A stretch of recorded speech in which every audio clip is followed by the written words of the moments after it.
Rugby Pacific as the Highlanders, they welcome the Brumbies for this round 4 matchup. Billy Harmon to the line, and he scores.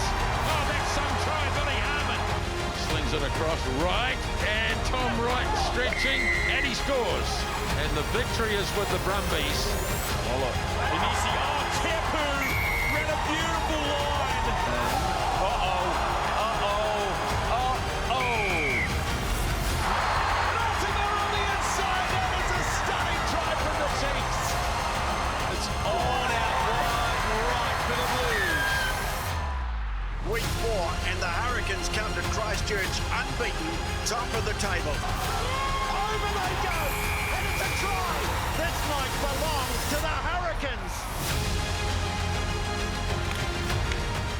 Tēnā koutou katoa, good evening, welcome into the breakdown. Great to have you joining us tonight. Well, Italy have proved that it wasn't just a fluke, they've gone back-to-back in the Six Nations.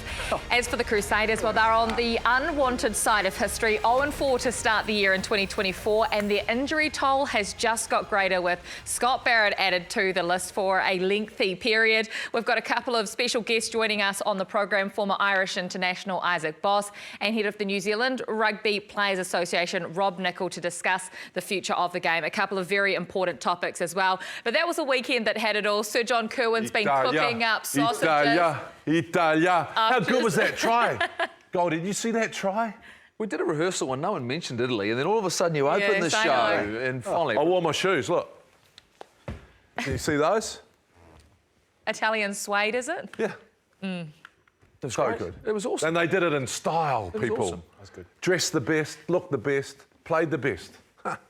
I can't believe we've started the show 2 weeks in a row with Italy, but fair enough. Mils Muliaina, Jeff Wilson. We've had everything. We've even had a drone show over the weekend, Jeff. I think it was a fantastic weekend, particularly if you look at the crowds that were out. Big crowd down in Dunedin. The Chiefs had a great crowd as well. Even across the Tasman, there was some big numbers around. And we've had some action, and I commend any of these teams that are trying something new. And you were there. You were both there in Hamilton.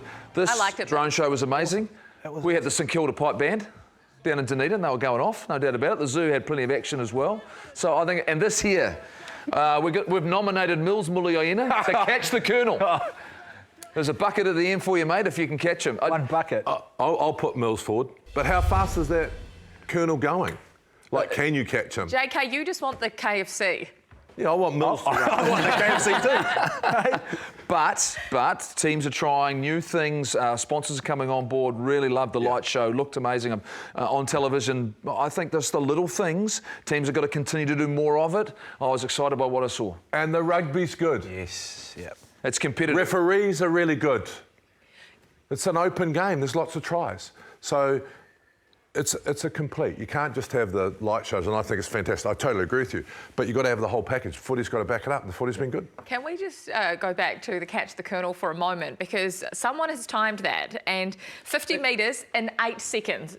Genuinely, right now, do you think the three of you could catch that Colonel? No chance. Billsing it Absolutely back no in chance. you. Oh, You could. I need a few months training. Oh, no, you At do least. not, Jeff. No. I think you could do it. Well, I was That's actually... 50 metres. Is that a 16-second hundy? I reckon you should go. You no. go first. Back in the day, you might have. You've got to get in there, mate. I don't know, but it varies. It does vary. Ruben Love, I'll get him. It's not a set You get Ruben speed. Love? It's not a Ruben set Love, speed. mate. We'll put But Ruben Love. I reckon We'll ask it'll be closer this week. A little bit. The gumboots, the red bands. I don't think they're ideal conditions. It was a little bit wet underfoot, but ultimately it was fun to watch. It was right there. Yeah. Well, there were some standout players across the weekend. You talk about the standout rugby, and we didn't mention the Highlanders last week, Jeff, so we'll bring them in early. Well, don't bring them. week. Why are you bringing them in this week? Because we didn't have a win. Because Billy Harmon. Oh, look, I just Captain think, of the once again, Highlanders. you want to keep an eye on guys who are putting up their hand. Yes. And the skipper Yes. and the Highlanders are going to need him to play like this every week because they will be disappointed they didn't get this result. But I just think he's been immense. I really, really do. He was in a conversation last year, and we've got to remember Sam Cane's away overseas at the moment. He's coming back. But the competition in the 7 jersey, I think here's a guy who's actually got versatility, carries strongly. Look at those numbers, 26 and 26. That's outstanding in terms of tackle accuracy. So just, once again, I'd like to highlight guys who are putting up their hand. He's a guy who's doing it not just this season, did it last season. He'll be, I think, in the conversation right now. Yeah, I mean... it's early days, I'm just saying. 26 out of 100%. Yes, I agree with you. I think the problem that he might have. But I mean, 26, I never made 26 tackles in my whole career, but as you got these young guys coming through.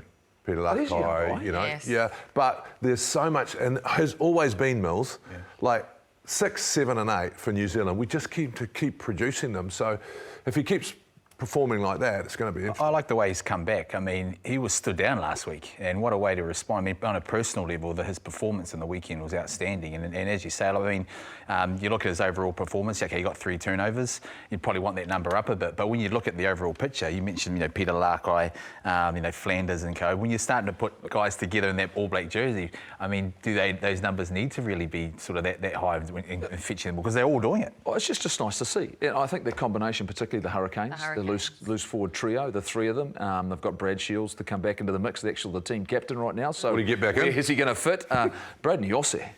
How fast is he? How athletic? I suppose, to be fair, this is not the first time we've talked about him. Yeah. But Mills, I look at this. We had a chat to him after the game. Obviously, really level head on it. Understands what his role is. But it's just great to see where you lose an Ardie Savea and you're wondering where the impact's going to come from. He's just been waiting and ready to go. I just want him to get more opportunity. And that's what he probably needs. You know, he sort of, you know, every now and then he'll throw a pass, but you can see that he wants to express himself. I mean, some of those numbers there are pretty good. Very fast off the back of the scrum. But he's got that rugby intelligence. You can just sense the fact that, hey, well, he knows sort of what to do and when to actually do it, when to not run and when to leave it for the halfback, etc. Those sort of stuff. I'm been really impressed. Everyone is standing up at number 8 at the moment, though, aren't they, in Ardie's absence? Because look at Luke Jacobson, look at Hoskins Satutu at the Blues. Across the board, the number 8s have been standing out completely. Yeah, I think, well, I think captaincy's really suited him. I think, you know, he's really stepped into that role and it's helped his game. Some people it hinders them. Obviously, Billy, it's helped him as well. The thing, and he's proven. I think what's going to happen with these other guys, and I was on radio with David Campese yesterday. It was amazing, and he said, someone asked how we think that, you know, Razor Robinson will be feeling, and I think Razor will be feeling really, really confident because some of these young guys you have to pick, it takes them a while to get used to the next level. But Jacobson has been there, done that. He's been the understudy to Kane. He's taken on the captaincy role and he's really expressing himself. So he's probably in, you know. He's got the experience, he's good enough. Some of these younger guys, you know, remember Ardie? I think we're all at the game where Ardie just had this unbelievable moment and he's never looked back. And that was Argentina and Taranaki, if I remember rightly. It took him a little while to mature into it. So some of these younger guys, we need to put them in the team and just see how long it takes them to mature into being All Blacks. That's probably what the Hurricanes have got right. They have left these guys in there and they're starting to get a little bit older and a little bit more mature, right? You're always big on saying championships are not won in March, but this Hurricanes team, are they capable of winning a second championship? Do they have the ingredients that they need in 2024 that you've seen, Jeff? You've still got to keep growing. And the big step up for them was it was in Christchurch, and we know how hard it is to win there. Conditions were really challenging. The fact that it was soft underfoot, and they overcome losing the lead. So they got behind, and quite often you just don't score against the Crusaders. Yeah. But there's a couple of things, and Justin Marshall talked to me about this. It's not often you see a team turn down points, turn down threes in Christchurch. They had so much confidence and belief in their game that they didn't want to go for the draw with 3 minutes to go. We're going to win it now in the first half. A gimme 3 in front of the posts? No, we're going to set a scrum because we believe in our platform.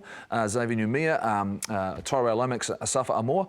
That's a front row that's operating right now. So I look at them and go, you know what? It's really, they should be really confident and happy where they're at right now because they've done something that proves a lot to themselves about who they are. I see it differently. I think, well, in some sense, you have seen teams go to Christchurch and go to the sideline and go and not be rewarded. So one thing they have got in terms of growing their sort of their confidence within the team is they've now scored that try. You know, they've gone and say, oh, we can actually do it. So all that does in terms of their belief, it goes up. But what it also does now, what does it do to the Crusaders? And what does it do to everyone else out there? They now know that perhaps the Crusaders are vulnerable now. Because for years and years, teams have gone down there and turned down points, and the Crusaders have not leaked them. They've actually defended, got out of trouble. On the weekend, that was something totally different. We haven't seen that for a long time from the Crusaders. Oh, their leadership's gone. So Barrett wasn't out there, Whitelock's not there, Cody Taylor's not there. Will Jordan, who used to turn the games on a was not there. So if those guys had been there, they would have won that game late, which they did so often. The difference was, you know, Roygaard goes off, has another really good game. TJ Perenara comes on. calm head. He's out there saying, you know, this is a veteran All Black going out there and just saying, guys, stick to the game plan. We're good at it, right? You know, we've all gone down there and panicked because you think you just know how to win. But I think they're missing their leadership and their experience on how to win those tight ones at home. The Hurricanes have done that without Geordie Barrett in the midfield. So it's nice to have that. What about their back three balance? Look, I mean, the luxury of having a guy playing with confidence like Josh Morby when you lose Ruben Love through injury. How fast is Ruben Love, though? Well, I think the Crusaders are going to score a try for all money, and his cover defence was outstanding. Look, Kanina Holo, look, there's just, once again, there's a youthful excitement about the group. It's exciting. It's exciting to watch, you know. We're not talking about the same names when we come to Super Rugby this year. There are new players who are stepping up because we've lost some overseas, but not that many. There hasn't been a huge number. There's a lot of guys that haven't found form just yet, but there are young guys who are stepping up, and that's what the Hurricanes are. What about Aussie? Aussie. The Australian teams are already better, would you say, than they have been in the past couple of seasons. 3 wins over New Zealand teams in the first 4 weeks. You've had the Brumbies pick up a win, the Waratahs and the Reds. What is behind this resurgence, and what would be a win for Australia come playoffs time? How many teams do they need to get in? How far do they need to go? I think a lot of these young guys in key positions have had a really hard 2 or 3 years. You know, it didn't work out with Eddie. You know, a lot of the guys were dropped, and there was a lot of things happening. And I really that helps young players. You know, some of the first fives we're seeing coming through. I think the Reds are actually really well drilled. So I think it's just a little bit more experience, and they've got a better mix in some of their sides. I totally agree. I think they've got a point to prove as well. I think it's all great talking about the New Zealand teams that we've done over the last few years. I mean, what does success look like at the end of it? I mean. Yeah. They've got to get, you know, at least 3 or 4, right, in the quarters. And I'd love to see at least 2 in the semis. I mean, I think that's sort of half and half. Yeah, make it half. But I think what it's shown, and for some of these guys, and even New Zealand, the spotlight has really gone on key positions, and perhaps a lot of the public, and perhaps even us as well, you know, haven't sort of seen these guys coming through. Now they're really starting to step up, and so all of a sudden you're going, well, wow, who is this guy? But they seem really solid. I know, yeah, the Force is struggling a little bit, but I like the fact that they have had early wins. I know it's only round 4, but it's good. I'm not convinced. You're not convinced? I'm not convinced. Give me another couple of weeks. Just another couple of weeks. It's only round 4. Some of the matchups I think have been favourable to get some of those wins. You know, I think the Brumbies are a good side. I think that actually, I still am convinced that they have the squad. When you have a James Slipper come off the bench late in games, they looked good, organised, physical, direct. When they rolled up their sleeves, they didn't actually play particularly well for a lot of this game. They were desperate in moments, but a guy like this, Corey Toole, who's got great feet and quick, they can maximise their opportunities. Look, they rolled up their sleeves. I like them. I like the Reds. But I'm certainly not convinced on the Force or Rebels, and the Waratahs are certainly an unknown. They did well and competed well with the Blues, but I'm not. I need a couple of more weeks. Sorry, Ollie. A couple of big results. No. I just want to see. Give Jeff another month or so to be really convinced. No. I said I want 2 more weeks. If we see a couple of results there from those top sides, then you'll convince me. Look, the Brumbies should take care of business at home against Moana Pasifika this week, and then you go, you know what? The Brumbies are tough at home. We know that. Then I'll start saying, yeah, you know what, contenders. OK, well, do you have a heart for Moana Pasifika? Are you convinced by them yet, Jeff, that they have made strides under Tana Umaga and this new coaching group? Look, it was a disappointing loss against the Rebels the week before. They didn't play particularly well in the second half. They've got some work to do, and they've got a huge number. You go to the negatives. No, because they've won 2 from 4 this season. Yeah, and they're in the top 8 right now. Yeah, and I've looked at the rest of their draw, and I know who they're playing and what it's going to take to beat them. But there's no doubt they've been better this season than they were last season. They've got to maintain that, keep themselves in the fight, but it's going to be an uphill battle. I honestly believe that for them.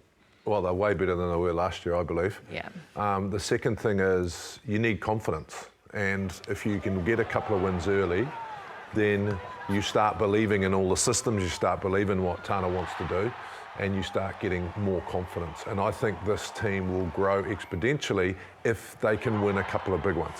No, that's a big then win. They'll get confident. That's huge. It's huge. It is. It's a massive win, given the fact they've gone over to Perth. They've still got a bit of a way to go. I believe they're a lot better than last year. Structurally, they are. I think they've come a heck of a long way. They create opportunities. the key thing is staying in it. Not getting those lapses and the moments where other teams will sort of pounce, and then before you know it, that 10-point margin now becomes 20 or 30, and then they've got to try and fight their way back. There's no doubt there's heart there, but I think they've got to just continue, and also I think the way that I think Jones has made a massive influence on him. In terms of sort of what he's created in that sort of team and what he's brought from Wales. But they need to continue that on. But there's no doubt, going over to Perth, that's a game they traditionally would lose. Well, I mean, some New Zealand teams lose that. They would. You would say they would lose that. I'm not, like I say, I just don't think the Force are a great team this year. I just, they've made a couple of changes. Nick White and Ben Donaldson haven't really shifted the needle for them. But once again, you talk about confidence. The effort has always been there with Moana. They've worked incredibly hard, but clearly there's a different discipline amongst that group. They've shown some positive signs, but once again, I'm not convinced after 4 rounds. I don't think they were fit enough last year. They looked fitter this year. Yeah, that's the difference between fitness and effort. The effort was still there, but obviously they weren't fit enough. There's a balance. There's a balance, but you're right. They look better. Yeah. And that's all you can ask. They still have to find a home. I'm sorry. They've got to find a home ground. That's important in the future, wherever that might be. But it'd be nice if they could find a home. It's where they can build a fan base, because no one wants to go to Fiji and play. Well, exactly. Yeah, I was going to say. So who would want to go to Apia and play, or even Nuku'alofa? Like, whatever they want to do, but make it hard for Super Rugby. Make it hard for the teams to go up and play in the heat up there, eh, Mills? Well, it's supposed to be hard to go away and play. That's why those wins, when you go away and win away from home, they mean a lot more, because it should be so hard to go away and win. When you haven't got a base and you're going all over the show, I mean, what does that create? It creates really nothing, really, and there's no support in behind you. Talking about finding a home, we know that they've had 3 different bases in New Zealand across the season, and don't forget, you can head along to any of their games. They've got these incredible deals on, adult tickets from just $20. You can actually pick them up cheaper sometimes, cheaper for children as well. Seminole Stadium, Go Media Stadium, just scan the QR code there for all Moana Pasifika home games in 2024. You two have been awfully quiet tonight, I must say. I'm sure you're waiting. You're waiting for part 2 to unleash on each other. No, I got told off last week when I got home, I think. I got told off. Apparently I was grumpy. You were grumpy? I was grumpy last week. I told you off. Yeah, no. Pretty much everyone I spoke to told me I was grumpy. But I just was. I wasn't happy with the state of the nation last week. I'm a lot happier this week. Oh, great. Even though the Islanders lost, which it just doesn't work, does it? Well, this is going to make you happy. This will make everyone happy, because who doesn't love watching the most outrageous try finishes? Mills, your moments this week. Oh, my moments are the tries from the weekends. I mean, gee, how good were they? I'm going to start, because I want to keep, while you're on that happy note, with Billy Harmon. Yeah, baby. And how about this? He just got Frost out of the way. He was like, mate, you made me late last week and I got dropped, so I'm going to go over and score this try. But his performance was outstanding. Let's go here to the Aupiki game where Guthrie Williams. Check out this. Don't worry about using my foot. I'm just going to use my knee, but great skill execution from her. And how about the pace too for the flanker? I know she plays in the centres for league. And Lorenzo, this has got to keep you happy, JK. Lorenzo Pani. How good? Can you commentate it quickly? Just. Vai, dai, il cambio di destra, si va avanti, si fa la meta, mamma mia, si fa la meta, guarda questa roba qua. Can you switch to French now, mate? Switch to French. But this was outstanding too by the French. Back on the inside. And interesting, because Dupont's not there as well, and he had a good game. This is a great game. It was a good game. This is a great game. And lastly, because we love the league guys too, Xavier Coates. This is why I had this segment, and because he's a Queenslander. Seriously, how hard is that to do? How difficult is something like that to actually pull off? Oh, I've been watching, obviously, watching rugby league and the rugby, and I think they must be practicing it. Because I don't think you can do that without practice. That's incredible. Craig Bellamy did say he has been practicing that. I mean, can you imagine us back in the day turning up and practicing that with our coaches? They'd be going, what the heck are these show ponies? Now it's an actual skill. The game's changed. League and rugby union, same thing, right? A number of times when we were playing, when we were going to the corner, you're thinking to yourself, how do I not hit the corner post, right? Because you're out. Well, it hurt as well. It was stuck in the ground. It was stuck in the ground for a while. It wasn't, but that was part of the game. Whereas now, all of a sudden, it's fantastic to watch. I would have loved to have that opportunity. Would have helped me in a couple of occasions too. Who in Super Rugby or international rugby could pull something like that off now? Mark Talia, Sevu Reece? Who could you see doing something like that? I seriously think you have to train it. So I think this is exceptional. I mean, he's going out like this. That's unbelievable. Celeste Riassi for me would be the one for the Hurricanes. He's a basketballer, great hand, big hands, athlete. He'd be one that absolutely could do that. It's outrageous, but brilliant to watch. Oh. Absolutely brilliant to watch. Well, Mills, you're Well, it about... wasn't that brilliant because they beat the I know. Warriors. Yeah, I know. Yeah. The result wasn't, but he was. He was. Yeah. He was fantastic. Thanks for those moments, Mills. You're going to take a wee breather while these two probably argue with one another for the next 15 minutes. Now, You'll be coming back in part 3, though. Do not go anywhere for you sitting and watching at home. Coming up later, we talk Six Nations. We've got Isaac Voss joining us on the show. But next, big and important topic, the future of the game here in New Zealand and what the players actually want.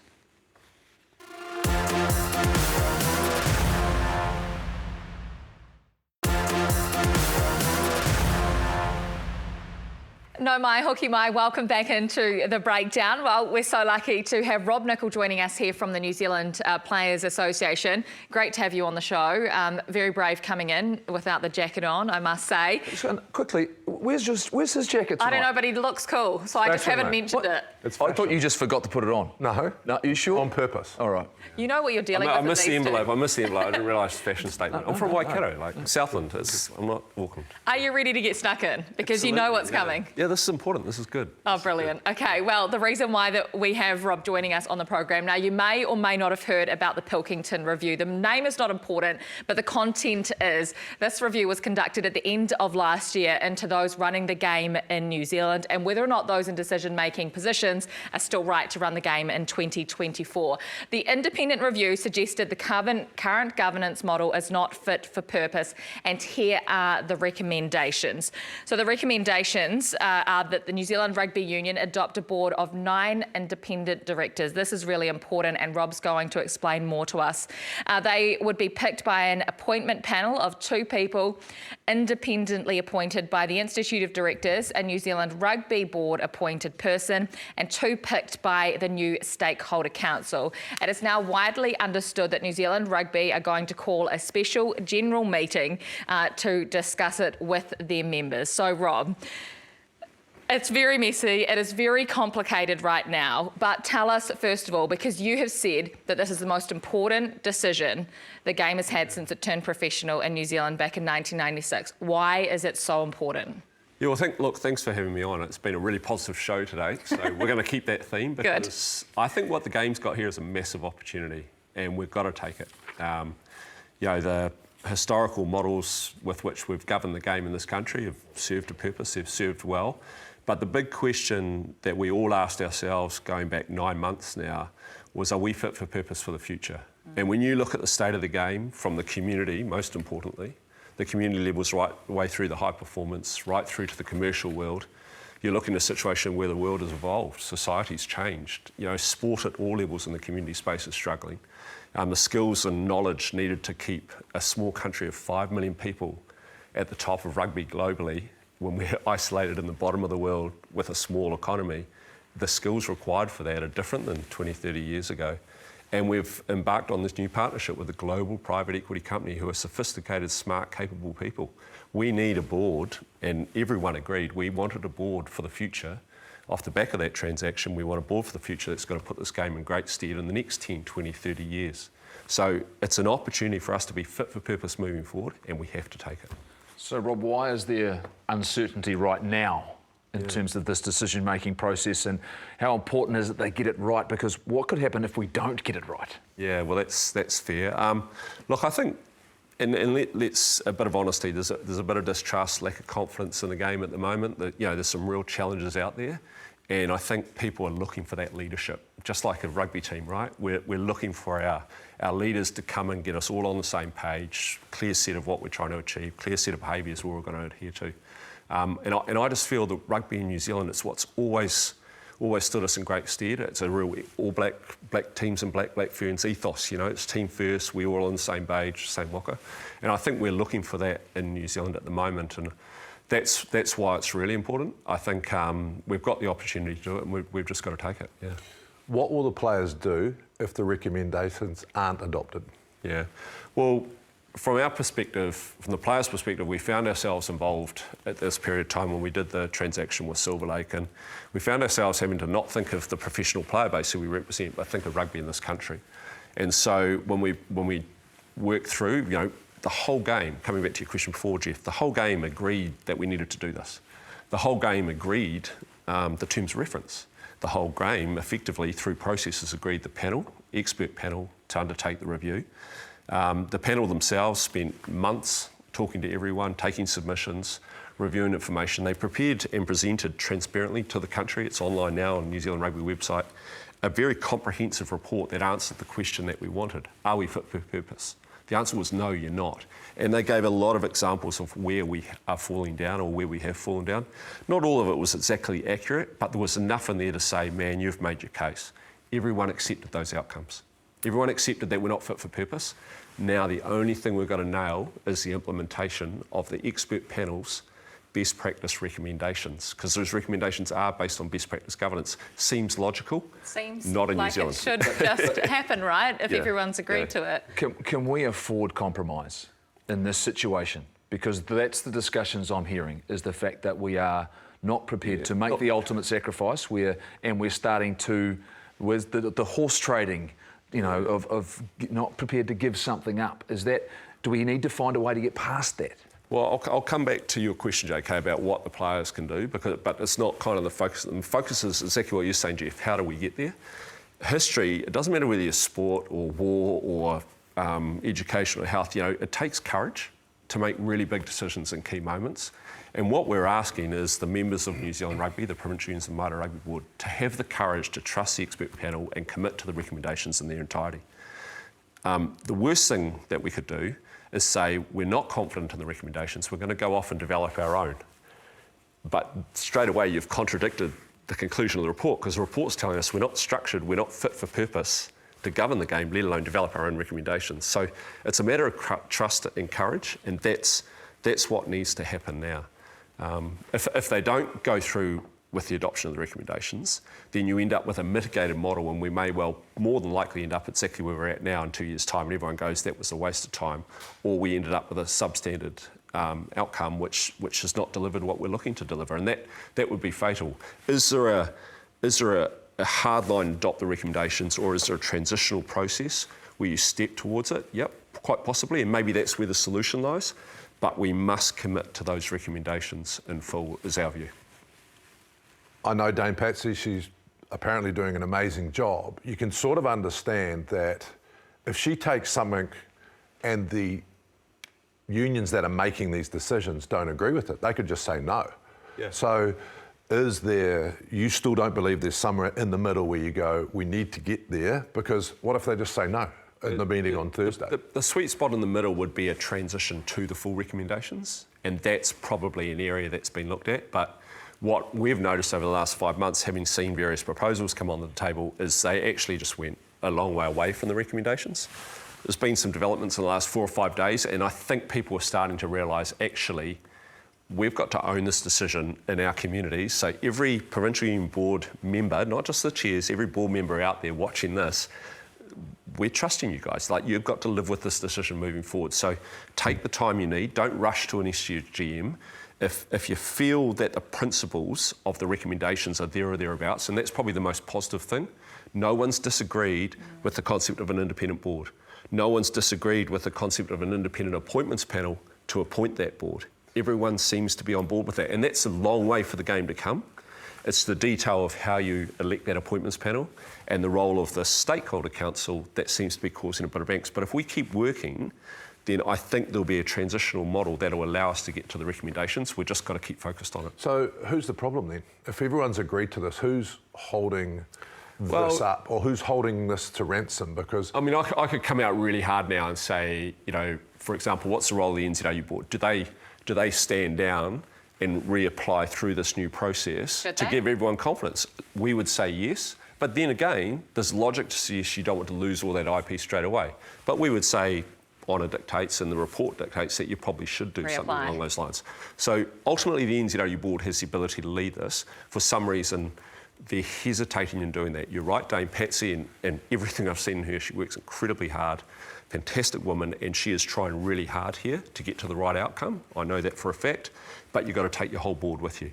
Then you look at the members, the provincial unions and the Māori Rugby Board. Māori Rugby Board, incredibly constructive throughout the whole process. Provincial unions, it's a big ask on them. You know, like I said, they've got to own this decision.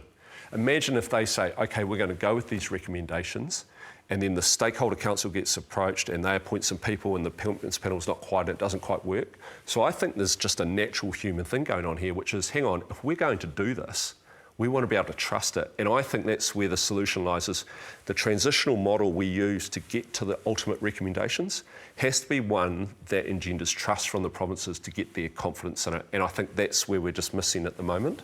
In all honesty, I think... That's the provinces at the moment. So it's been these words fit for purpose, right? So particularly around the National Provincial Championship. What is the role of a provincial union in New Zealand now, given how much has changed? Is this the biggest question that needs to be answered, or there's some balanced out? empathy here? Like, you know, why were the provincial unions set up in the first place? To probably win a national championship of rugby and to have a voice at the table of New Zealand rugby. And then rugby went professional, and 5 Super Rugby clubs came along and took the limelight, took the professional game. And all of a sudden, everyone started to say to provincial unions, oh, you're no longer about winning a national championship. We want you to be the custodians and guardianship of, and grow and develop community rugby. So, but the clubs used to do that. So there's been a bit of an identity change, you know, going on, and that's not easy to navigate. Some provinces have done it incredibly well, particularly heartland unions. A lot of provinces like Taranaki, Northland, we just talked about, going fantastic. Others are sort of still trying to work out where they fit, but there is some great work going on out there. But their role, for what it's worth from a professional player's perspective, is you know, get alongside the clubs, get alongside the skills, grow the game within their region as they have the mandate to do, and then be an incredibly constructive, have that sense of ownership, an actual sense of ownership in the professional pathways within the regions to which they work, and working closely with the Super Rugby clubs in terms of those pathways. Competitions will sit out here. From a professional player's perspective, the most crucial thing is that pathway of opportunity. So when I'm 16, 17, 18-year-olds and I'm getting approached by the Storm, or I'm approached by Taranaki, I'm going to make a decision. Where am I going to commit my time as a female rugby player or male rugby player, 7s or 15s? If I'm going to spend the next 4 or 5 years doing this, who's got the best option? If I'm told you can play in Taranaki, but we're not really connected to the Chiefs, and they might come and see you in a couple of years, and the other option is the Storm or a competing sport, so we need the Taranaki and Chiefs working together around that young talent.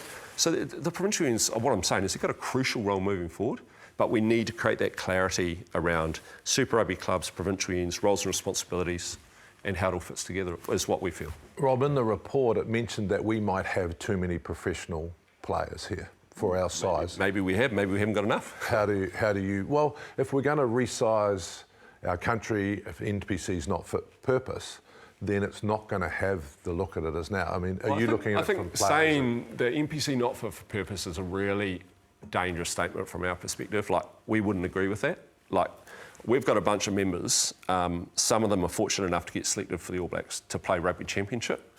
Every single other one of them enjoy playing NPC. They want to play for their home provinces. You're just going to put them on the bench for the 6 months. Like, they want to play. They're incredibly proud to play for their provinces. Whether we've got the contracting model exactly right or the competition structure, that's detail within, and it's really important, and we need to work through a process and get that right moving forward. But the concept of a national provincial championship is actually a really important thing for New Zealand and its pathways. Lastly, I've got to ask you, are you confident we're going to get there? How quickly are we going to get there? How confident are you right now when we go to that special general meeting that we're going to get the outcome? Or are they not going to have that until we've almost got an agreement? My feeling at the moment is the best situation in this situation is that we go to an SGM and the outcome's already known, because everyone gets behind a specific proposal. We believe that should be paced around adoption of the recommendations and then moving into a transition mechanism to get us there. And maybe that's where the opportunity is. How do we breed more confidence for the members of New Zealand Rugby in wanting to commit to that by getting that detail right? And hopefully, there's been a bit of media, there's been a bit of angst and phone calls happening in the last 10 days. And hopefully, if people can take a breath and commit a bit of energy, because this is energy sapping stuff, we get it, it's gone on for a long time. just recognise, come back to what I said before, this is our opportunity. We get one chance to do this and one chance to get it right. It hasn't happened in 100 years prior, so let's take it and let's nail it. So you're not in a rush to get a decision. When do you think we will know? I think the most important thing is getting the decision. We don't want it to drag on. Yes. So we need pressure and we need to focus on it. But if Southern feeling we need an SGM this week or next week because we've got to tick a box, there is an AGM to be held. So, but Dame Patsy and the crew, they're well aware of that time pressure, and I think they'll deliver on it. From a pro players' perspective, we want one team in New Zealand, one team. Not a split professional game, split community game. But if you don't get a board that you've got confidence and trust in, what do? You end up stepping in and saying, well, we'll do it differently. But we want to defy what's happening overseas, where we see the professional and community game split. We think the one thing that New Zealand can do with a small country is be one team. So we need the community game, high performance, commercial staying together and governed by a group of leaders and a board that we're all inspired by. Couldn't agree more. Couldn't agree more. Rob, it's been... You in good mood, Jeff? Look, I've never heard them I like what you're so saying. I like what you're saying. I like what the report says. Yeah. How about we just do that? Well, we need to speak up and the community needs to care because I think people are fatigued. Silver Lake, the transaction, we're the divided. Super Rugby, the COVID, the divisions and stuff. Yeah. It took its toll. We get that, but just find a bit more to care about this and speak up. That's the best thing that can happen right now. Great to have some clarity, some understanding and exactly what the players want as well. Anything else you want to get off your chest while you're here? No, but I'm open Slava. So. Don't ever say that to him. Thank you so much for joining us Rob. on the program. We really appreciate your time. Do not go anywhere. Plenty more still to come on The Breakdown. We're going to break all of this down as well in just a moment.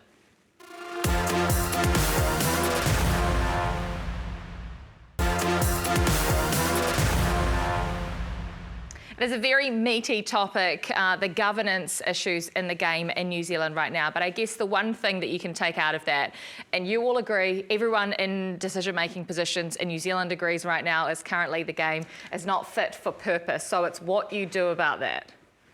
Mills, you just sat there and listened to it all. What was your take? I'm interested because we're sitting here in the middle of it discussing it. You're hearing it first. Well, I think we're at a place where there's obviously a little bit of an indecision from a few PUs. And that's, even listening here and listening to what Rob's mentioned, right? They're almost there, okay? And we're at a crucial moment of our game where we need, you talk about fit for purpose.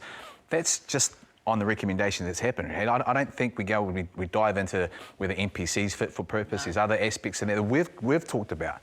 And you guys have been very quiet because we all care, right? And so, but we're at a stage where my understanding is there's a couple of unions, and rightly so, that they care. They're not quite sure about how the makeup's going to happen. And that's all it comes down to, right? And to have the confidence, and we've all said in meetings, right? And sometimes you've got to get to a stage where, hey, it is a big leap. It's going to be a massive leap, and don't be comfortable with what we've kind of had. And that's kind of what we've had as a governance in New Zealand. But possibly a little bit of hesitation, but disagreeing and a little bit of commitment, a big commitment, I should say. But I get the feeling that we're almost there. It's just a couple of sort of a bit of hesitation from some of the unions because what are they scared of? What does it look like? What are they scared of? If this report, and I've read it a couple of times, is the way to go forward, what are the NPC sides scared of to vote for this? Is it they think we're going to take the competition away, everyone lose jobs? What are they scared of? This is bigger than everyone, right? We need to find a way to reconnect everybody, right? We need to find a way, and that's what this report, I believe, is trying to achieve, and trying to find a leadership group that can do that across and the professional arm and the amateur arm, and understanding that there's a game of rugby and then there's a commercial side to sport. And at the moment, it's almost like that's almost forced the separation. So all of a sudden, one of the things I look back at the time when all of a sudden the provincial unions didn't commit to their region, right, in terms of the Highlanders, the Southland, Otago being a part of that. But anyway, all I'll say is this. To me, is that the ability for all of these things to come and start working together, which is the team he's talking about. At the moment, they're in isolation because of mistrust. To me, it's pure and simply about everyone understanding. For years and years and doing the same old thing, okay, you accept the fact other things are happening. That's what's scary. It's about that sort of the next sort of step, the next jump and sort of coming out. For a lot of these unions have had that, and I think we're almost there. I just think it just takes a little bit more time, and we all need a bit of collaboration and making sure that it's done right. I feel like we need some more time. Yeah, we're going to talk about it again. We should ask And we Dame should- Patsy on next week. And we should talk to the provincial unions as well and ask the questions of them, shouldn't we? Righto, it is time now to turn our attention to the north and talk the Six Nations, because the crown has been handed out. Crown getting behind this Welsh side. Chance got BC must be. Monty Ioane. Melancello. Here is Brax. Good rugby. Monty Ioane. Great chance for the Italians. Here comes Pani. Pani burns through the Welsh defence. The win against the England throne. Last looking to counter, and here goes Giles Liku, and he's dangerous, and he's got the sprinters out wide. The dummy, that was quite outstanding. Barre with the inside pass. Magnificent, magnificent France. Oh, and through goes Earl, and now surely they must finish it. Smith with a step, and they are in. England are rampant. Moana. The fly hack. It might work for France. Look at Penot to Fiku. France are back in front. Could score a try. Brilliant hand. And here go England. And Freeman has his first Test match try. Ice in his veins. And now Tomai Ramos. What a spectacular match in Paris. But they came down the channel, they were held up, taken over, but danger. Sheehan in. Dan Sheehan profits. Away and gone. Away and gone. Hugh Jones under the post. Ireland are the back-to-back Guinness Six Nations champions. Well, we're very lucky to be joined by a special guest tonight. He's familiar with this program, though. He's sat on this panel before. Isaac Boss. Isaac, welcome in. Great to have you joining us. Ireland win another Six Nations title, and once again there's a Kiwi at the centre of it all, and Jamison Gibson-Park, who put together a man of the match performance. Is this a better Irish side than we saw at the Rugby World Cup last year? I actually think it definitely is. Everyone was sort of worried about that Johnny Sexton era and him leaving, but I think it's actually brought all these other players out. They're a more complete team, and I think that's only good for Irish rugby in the future. And obviously, been a little bit scratchy the last couple of weeks, but St. Patrick's Day in Dublin, it's pretty hard to beat that home. So yeah, so happy St. Patrick's Day, and what a way to celebrate. Bossy, obviously the Irish were incredibly disappointed last year with the World Cup. Now Farrell getting the Lions job. Do you think that's going to have an effect on the next 4-year cycle? Yeah, I think it could. It's the timing of it as well. Guys like Sexton have moved on. There's another couple of senior players, like potentially Peter Marnie might be moving on next year. There's sort of not sure about that. So you add to a coach going as well as the two previous captains in the past season or two. It does create a bit of a difference. So it's not a bad time for it to happen, in fairness, but I actually think, they got the likes of Andrew Goodman coming in as well. They'll be looking forward to getting him involved. So it gives them an opportunity to sort of start creating that for the next 4 years. Bossy, you've mentioned it. I mean, he's made it his own really for forever, that Johnny Sexton. But Jack Crowley, I mean, how has he fitted in? I mean, he's been exceptional. You talk about the balance of the whole team, but what have you made of his sort of performance during this sort of Six Nations? Because that's a big boot to sort of come in and fill. Yeah, it is a very big boot to fill. And look, to be honest, I've watched this kid for a little while, and I wasn't sure he was going to be able to step up to it like he has.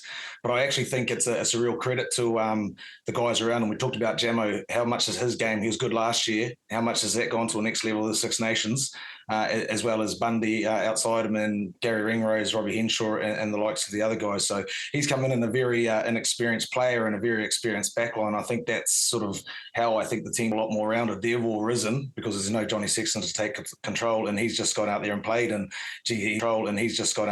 And he's looked really, really good, hasn't he? He's looked beyond his years. Some of the plays he's pulled out so far this year.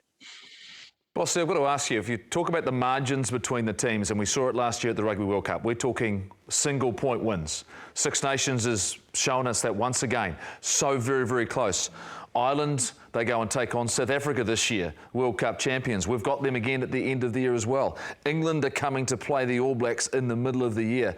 How important is, you think, that those two teams in particular take full-strength squads to the Southern Hemisphere to try and create history again, to try and do something new, to build towards another Rugby World Cup? Yeah, 100%. There is, what I've noticed in the Six Nations, especially Ireland, particularly, there is a lot of those young guys coming through, whether it's Crawley or another guy, Joe McCarthy, who's been very good in the locking department as well. There's going to be more guys like that. Their under-20s were almost back-to-back champions as well, going for a three-peat actually. So there might be some of these young guys coming up from their 20s that are going out for experience, guys we haven't seen before. But I actually think they still need that very experienced core group here because it's important. Momentum's a group here because it's important. Momentum's a massive thing. On the back of the Six Nations and those narrow wins and stuff like that, they've got to be able to come down and into some of the hemisphere and back it up. England, for example, look, I don't think they actually did that well. The probably table sort of really makes them look a lot better than they were. They only just beat Italy. And the Irish game came down to a different, it was a different call on a different day. And that was probably more Andy Farrell's coaching. I think that probably cost the Irish one when you got Jamison Gibson-Park out on the wing, the best player to tie up a game with 20 minutes to go and he's having no influence. So, look, it is really big. We see them in their home environment. Six Nations, yourself, JK, it's very, very hard to win away from home. And it's the intensity of these matches. It's the 1 points, the 2 points. They've got to be able to do this now when they come down to the Southern Hemisphere, the likes of South Africa, New Zealand and Australia.